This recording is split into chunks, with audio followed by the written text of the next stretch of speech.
మంత్రం సిద్ధించుకున్నటువంటి వాళ్ళు, అలాగే ధర్మాచార్యులు, మఠాధిపతులు, పీఠాధిపతులు, యోగులు, మహాయోగులు, అఖండ మహాయోగులు, నవఖండ మహాయోగులు, అలాగే అఘోరాలు, అఖాడాలు, నాగాలు, జత్రీలు, జగజ్జత్రీలు,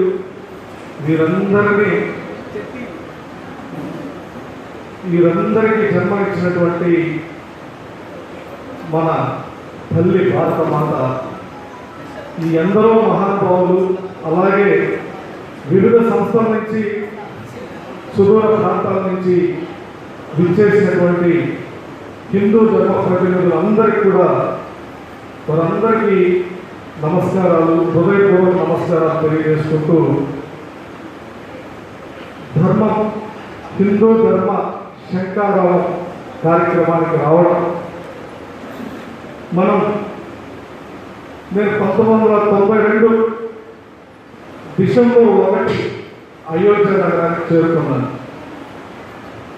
యుక్త వయసులో డిసెంబర్ 6 నా కళ్ళ ముందరే. అయితే 10 లక్షల మందిని ఒక చోట చేర్చినటువంటి ఒక గొప్ప సంస్థ విశ్వ హిందూ పరిషత్. 10 లక్షల మందిని నేను ఆ రోజు గమనించాను. నేను అనుకునేవాడిని, మా ఇంటికి ఒక 50 మంది వస్తే వాళ్ళకి టీలు కాఫీ ఇవ్వడానికి ఇబ్బంది పడడం, భోజనాలు పెట్టాలంటే అదేదో వాళ్ళ ఒక 50 మంది వెళ్ళిపోతే ఏదో ఒక పెద్ద కార్యం చేసినట్టుగా భావిస్తూ ఉంటాం. ఏదో ఒక పెళ్లి చేస్తే అదేదో జీవితంలో పెళ్లి చేసి చూడు, ఇల్లు కట్టి చూడు అని అనేవాడు పెద్దవాడు. అక్కడ గమనించాలి, ఉదయం ఏ ప్రాంతం వాళ్ళకి ఏ ఆహారం కావాలో, ఏ సమయానికి ఆహారం, డిసెంబర్ 1 నుంచి 6వ తేదీ వరకు, అంతకుముందు 7 రోజులు జరిగిందో నాకు తెలియదు, ఈ 6 రోజుల పాటు ఏ ఒక్కరికి లోటు లేకుండా చేసినటువంటి సంస్థ ఇది. భూమి మీద ఒక రికార్డు, అది ఆ ఘనత విశ్వ హిందూ పరిషత్. అది చెప్పుకోవడంలో ఏ మాత్రం మనకు సందేహం లేదు. మరో చూశాను, ఆ కళ్ళ ముందరే ఆ విదేశీ దురాక్రమణదారుడు పెట్టినటువంటి ఆ చిహ్నాలు, శివసేన లాంటి సంస్థలు దూకుడు కారణంగా చూస్తుండగానే పూర్తి చేశారు, నామరూపాలు లేకుండా చేశారు. అయితే కళ్ళతో చూసే అదృష్టం, ఆ భాగ్యాన్ని నాకు దేవుడు ఇచ్చినందుకు నేను గర్వపడుతున్నాను. తర్వాత నేను ఆవిడ అనుకున్నాను, ఇదైతే కూల్చిన వెంటనే అక్కడ శిలాన్యాసం జరిగింది. చిన్న గుడి కట్టారు, రాముల వారి గుడి కట్టుకుని అక్కడ పెద్ద అఘోరాలు, జగజ్జంత్రీలు, పెద్ద సాధువులు ఉంటారు అక్కడ. కానీ అక్కడ ఒక నిర్ణయం తీసుకున్నారు విశ్వ హిందూ పరిషత్ అప్పటి అధ్యక్షుడు అశోక్ సింగ్ గారు. వారు ఈ శిలాన్యాస్ ఏ స్వామి స్వాములు పోటీ పడుతున్నారు, నేను చేయాలి. వారు చెప్పారు, ఇది మనం చేయాల్సింది కాదు, ఇది ఒక దళితులు చేయాలి, ఈ కార్యక్రమాన్ని చేయించాలా. అందరూ వారి మాటకి ఎవరు ఎదురు చెప్పలేదు. అది కూడా నాకు అక్కడ చాలా ఆశ్చర్యం అనిపించింది.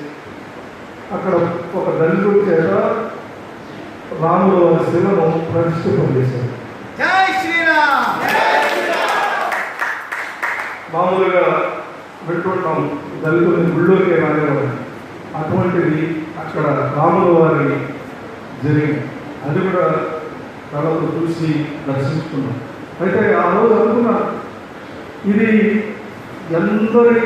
ఎందరికో కాంక్ష, ఎందరికో స్వప్నం. తిరిగి ఈ అయోధ్య నిర్మాణం ఎప్పటికి జరుగుతుందో అనుకున్నాం.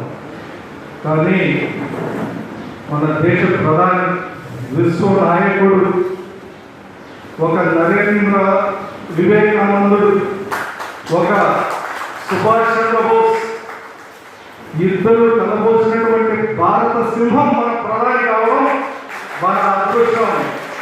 వారి చేతుల మీదుగా భవ్యమైన రామ మందిర నిర్మాణానికి పునాది వేయడం, దానికి మన శివస్వామీజీ వారు కూడా అక్కడికి వెళ్ళడం మనందరికీ గర్వకారణం. మనకు తెలుసు రాముడు పురుషోత్తముడు అంటాం, రాముడిని ఏకపత్ని వ్రతుడు అంటాం, రాముడు తండ్రిగా, రాముడు తండ్రి కొడుకుగా, తల్లికి బిడ్డగా, తమ్ముళ్లకు అన్నయ్యగా, భార్యకు భర్తగా ఆయన అన్ని పాత్రల్లో న్యాయం చేసినటువంటి పురుషోత్తముడు. నేను హైదరాబాద్లో పాత బస్తీలో పనిచేస్తున్నప్పుడు కొంతమంది నవాబులు పరిచయం అయ్యారు. వారి ఇళ్ళకి వెళ్ళారు. రాముడు ఎక్కడికి వెళ్ళాడంటే వారి ఇంట్లో స్త్రీలు ఏమంటారు తెలుసా, తమ భర్త రాముడు లాంటి భర్త కావాలని అక్కడ ఉన్నటువంటి పాత బస్తీలో స్త్రీలు కోరుకుంటున్నారంటే రాముడి గొప్పతనం ఏంటి మనందరికీ తెలుసు. భద్రాచలం రాముడిని రాముడు వారి ఆలయాన్ని కట్టించింది రామదాసు. ఆ రామదాసు గోల్కొండ కోటలో బందీగానే అయినప్పుడు తానీషా చేత, తానీషా అనుచరుల చేత, తానీషా పరిగణాల చేత, తానీషా పరివారం చేత జై శ్రీరామ్ అనిపించుకున్నాడు శ్రీరామచంద్రుడు వారు. తానీషా కోటలో జై శ్రీరామ్ వినాదాలు ఎక్కడో కాదు, శైవ క్షేత్రంలో వినడం కాదు, తానీషా కోటలో ఆ రాముల వారు కట్టించుకున్నారు. నేను ఇది విన్నప్పుడు అనుకునేవాడిని, ఆయన గుడి ఆయన కట్టించుకోలేడు అయోధ్యలో.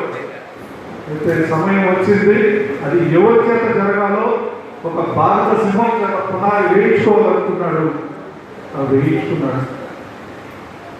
అలాగే ఏకపత్ని వ్రతం అది అమెరికాలో ఒక గొప్ప యూనివర్సిటీలో రీసెర్చ్ చేసినటువంటి ఫెలోషిప్ చేసినటువంటి విద్యార్థులు లేదా అధ్యాపకులు ఏం చెప్పారంటే అదొక గొప్ప వ్రతం, అది ఎయిడ్స్ మహమ్మారికి మందు అదే అని చెప్పారు.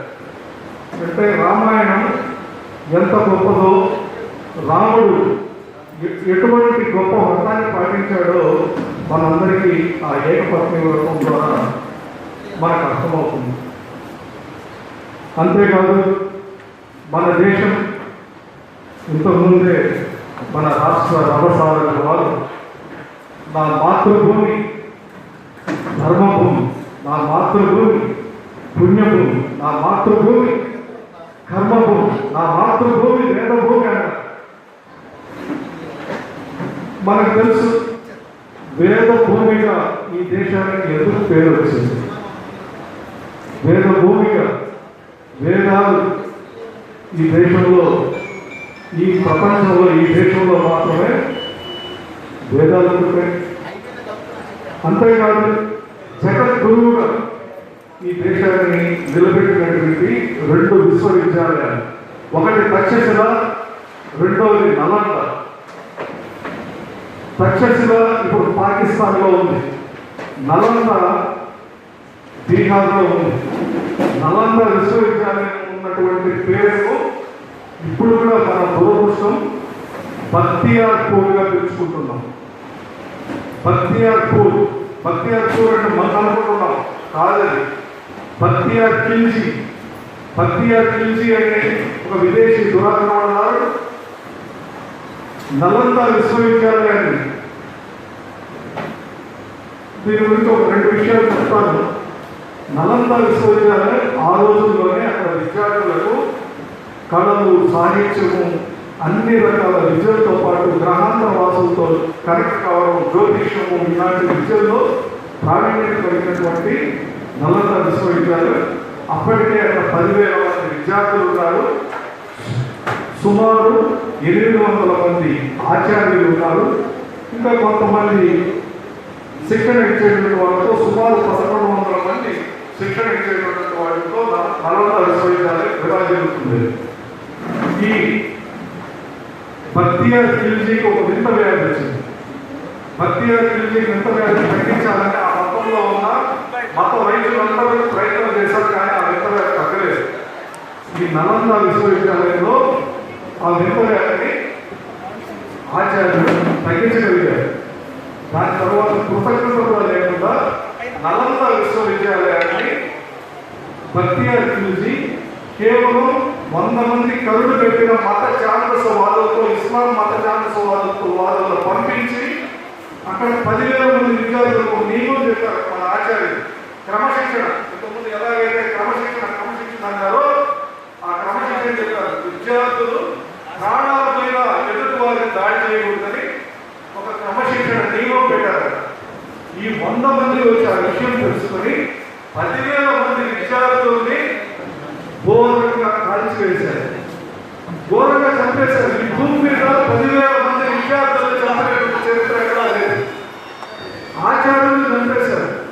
తర్వాత అక్కడ ఉన్నటువంటి గ్రంథాలయాన్ని కాలిస్తే 6 నెలల పాటు పొగ, 150 కిలోమీటర్ల మేర పొగ వ్యాపించింది నలంద విశ్వవిద్యాలయం.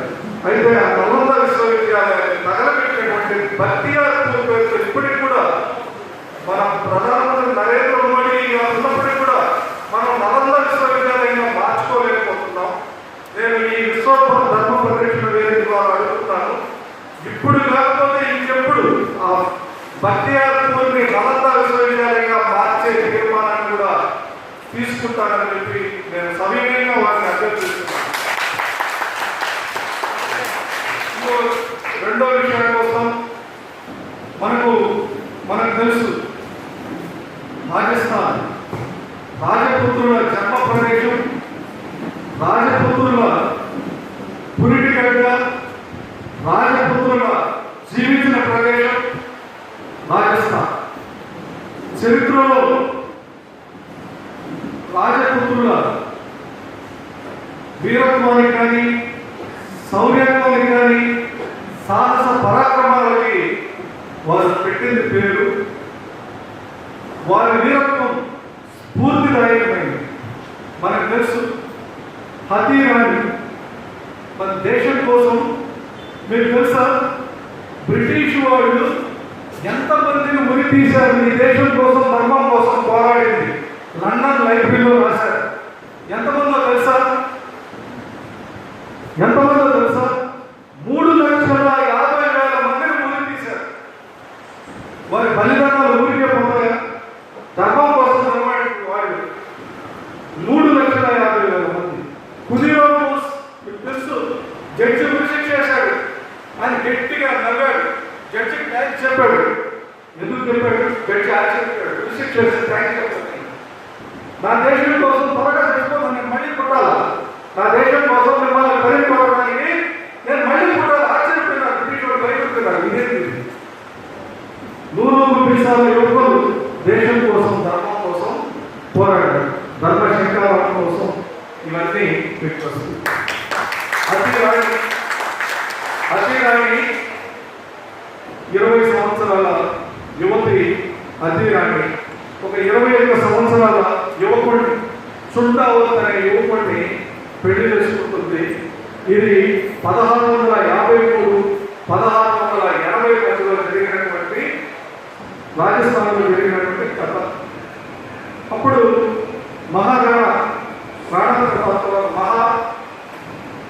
రాజాసింగ్, ఈ మహారాజాసింగ్ చుండావత్ ఈరోజు పెళ్లి చేసుకుంటాడు అతిరాణి. మరుసటి రోజే మొఘల్ సైన్యాలు మేవార్ సమీపానికి వచ్చేస్తాయి. పెళ్లి చేసుకుంటాడు. ఆమె అపూర్వ సౌందర్యం. ఆమెను చూస్తే కళ్ళు ఆపలేదు. అటువంటి సౌందర్యం ఒక రాజపుత్ర స్త్రీ అతిరాణి. భర్త పెళ్లి చేసుకుంటాడు. నేను యుద్ధానికి పోవాలి. ఇతను ఎటువంటి వాడంటే, ఇతను యుద్ధంలో నిలబడితే కేవలం 10 నిమిషాలకి సెంచరీ కొట్టాడు తలకాయ. అటువంటి వ్యక్తులు యుద్ధరంగంలో కేవలం 10 నిమిషాల్లో 100 తలకాయలు నేర్చేటటువంటి శక్తి కలిగినటువంటి రాజు చుండావత్. అయితే ఆమెను చూస్తూ యుద్ధానికి పోవడానికి అతనికి మనసొప్పదు. కానీ ఆయన యుద్ధానికి పోవడానికి నేను అడ్డంకిగా ఉండాలని భావించి అతనికి చెప్తుంది, నువ్వు యుద్ధానికి పోతేనే నేను ప్రాణాలతో ఉంటాను, లేకపోతే ఇప్పుడే చచ్చిపోతానని చెప్తుంది. బలవంతంగా యుద్ధానికి పంపిస్తుంది. పంపించినప్పుడు కొద్ది దూరం వెళ్ళి బట్టలు తిరిగి పంపిస్తాడు. నాకు బహుమతి ఇవ్వను. ఆమె ఏం బహుమతి ఇస్తుందంటే రక్తంతో రాస్తుంది, నా తలని వీపు కట్టుకో, యుద్ధంలో శత్రువును ఓడించాడు. వెంటనే కత్తి తీసుకొని రక్తంతో రాసి కత్తి తీసుకొని తల నరుక్కొని ఆ తలని అట్టే చేతితో పెట్టుకొని బహుమతిగా తన భర్తకు పంపిస్తుంది. అటువంటి వీర నారీమణుడు ఆ తర్వాత ఆ తలను వెనక్కి కట్టుకొని ఆ కోరిక ప్రకారం యుద్ధంలో మొఘల్ సైన్యాన్ని తరిమి కొట్టినటువంటి ధనచుండాలు ఆ తర్వాత వెంటనే తన భార్య చనిపోయినందుకు అతను కూడా తల నరుక్కొని చనిపోయి ప్రేమ గుర్తు మనం తాజ్మహల్ ఇంకోటి అంటాం. ఒకసారి హత్యరాని కథ చదవండి, చరిత్రలో చాలా కథలు ఉన్నాయి. తర్వాత నేను రాష్ట్రీయ సామాజిక సమరస సంఘటన జాతీయ ప్రధాన కార్యదర్శిగా నాకు బాధ్యత అప్పగించారు.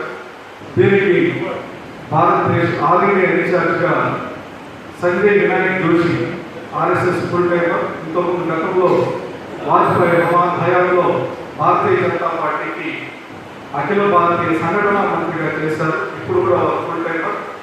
వారి ఆధ్వర్యంలో నడుస్తున్నటువంటి సంస్థ రాష్ట్రీయ సామాజిక సమరస సంఘటన. ఈ సామాజిక సమరసత కోసం కన్యాకుమారి నుంచి కాశ్మీర్ వరకు పాదయాత్ర ఏప్రిల్ 14 మొదలు కావాల్సి ఉంది. కరోనా కారణంగా అది ఆగింది. యూనిటీ, ఇంటిగ్రిటీ, ఈక్వాలిటీ కోసం పనిచేస్తున్నటువంటి సంస్థ రాష్ట్రీయ సామాజిక సమరస సంఘటన. అదేవిధంగా ఈ అవకాశం ఇచ్చినటువంటి పెద్దలందరికీ, అలాగే హైదరాబాద్ నుంచి వచ్చినటువంటి, భాగ్యనగరం నుంచి వచ్చిన మిత్రులందరికీ, విజయవాడ నుంచి వచ్చినటువంటి నా మిత్రులకు కూడా అందరికీ ధన్యవాదాలు తెలుపుతూ నాకు ఈ అవకాశం ఇచ్చినందుకు పూజ్య స్వాముల వారికి మరొకసారి ధన్యవాదాలు తెలుపుతున్నాను. అంతేకాదు విశ్వధర్మ పరిరక్షణ వేదికగా చివరి కోరిక ఒకటి కోరుతాను. గతంలో ప్రతి ఆశ్రమం దేవాలయం ఆధారంగా సత్సంగాలు, హరికథలు, బుర్రకథలు, భజన బృందాలు ఉండేటివి. ప్రతి దేవాలయానికి ఇన్ని అని ఉండేటివి. ప్రతి కాషాయం కట్టుకున్నటువంటి స్వామి కాషాయం కట్టుకున్నా అంటే నేను నాది అనే పదాలని వదిలేసిన వాళ్ళే కాషాయం ధరించడానికి అర్హులు. కాషాయం ధరించినటువంటి ప్రతి స్వామికి నేను వేడుకునేది ఏంటంటే, ప్రతిరోజు గతంలో నియమం ఉండేది 100 మందికి సత్సంగాన్ని, ప్రతిరోజు 100 మందికి తమ సందేశాన్ని, ధర్మ సందేశాన్ని ఇవ్వగలిగినటువంటి సమర్థులు అనే ఈ సమాజాన్ని ఇన్ని ఏళ్లుగా 1000 సంవత్సరాలు, ఇవన్నీ ఎందుకు చెప్తున్నారంటే 1000 సంవత్సరాల బానిసత్వంలో కూడా మన సమాజం పునాదులు గట్టివి కాబట్టి, బలమైనవి కాబట్టి, తపస్సంపదలు అందించారు కాబట్టి, ఆ పరంపర ఇప్పటి వరకు కొనసాగింది కాబట్టి, ఇప్పటికైనా మన హిందుత్వం ఈ మాత్రమైనా ఉంది చూడగలుగుతున్నామంటే, తిరిగి మన హిందుత్వం, మన హిందూ ధర్మ పునర్వైభవాన్ని సాధించాలంటే దేవాలయాల ఆధారంగా విద్యాలయం కానీ, వైద్యాలయం కానీ, గ్రంథాలయం కానీ, క్రీడాలయం కానీ, ఆఖరికి న్యాయాలయం కూడా దేవాలయం ఆధారంగా జరగాలి. విశ్వధర్మ పరిరక్షణ వేదిక ద్వారా నేను కోరుకునేది ఏంటంటే, ప్రతి ఆశ్రమం గోశాలనే కాదు, ప్రతి ఆశ్రమం సంబంధించిన స్వామీజీ, కాషాయం ధరించిన స్వామీజీలు అందరూ 100 మందికి సత్సంగం